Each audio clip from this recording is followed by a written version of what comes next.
హరి హరిహర బ్రహ్మల హృదిలో నిరతం వసించి యోగ నియతిని కోర్చే పరిపూర్ణ సద్గురు నిన్ను మరువక స్మరింతుమయ్య మదిని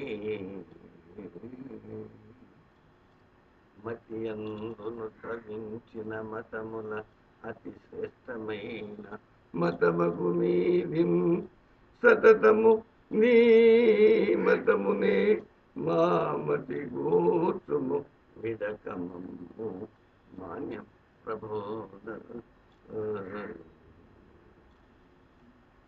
మా హృదయ కుహరమునందు వెలిగించినావు ఆరని జ్యోతి ఊహాతీతము నీ ఘన మహత్యము మొగడ తరమే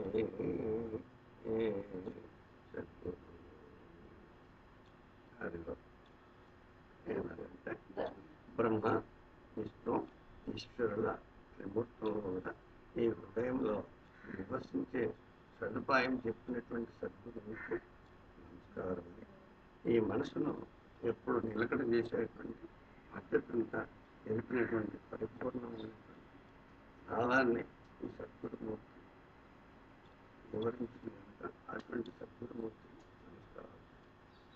కాగా ఈ సకల ప్రపంచంలో హృదయాలలో ఎన్నో మతాలను సంకల్పించుకుంటుంటారు.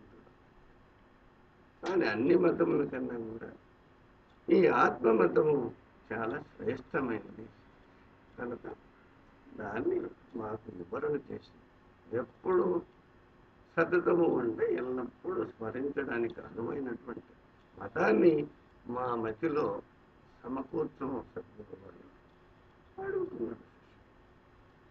కనుక అటువంటి దాన్ని సమకూర్చిన తర్వాత ఆ శిష్యుడు ఏమంటాడు, మా హృదయ కుహరంలో మా హృదయంలో ఎప్పుడు ఆరని జ్యోతిని వెలిగిస్తున్నావు సద్గురు.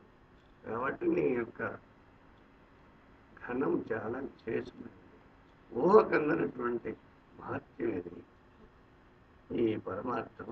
అటువంటి పరమార్థాన్ని మాకు దయచేసిన కనుక సద్గురు నీకు నమస్కారం. మరి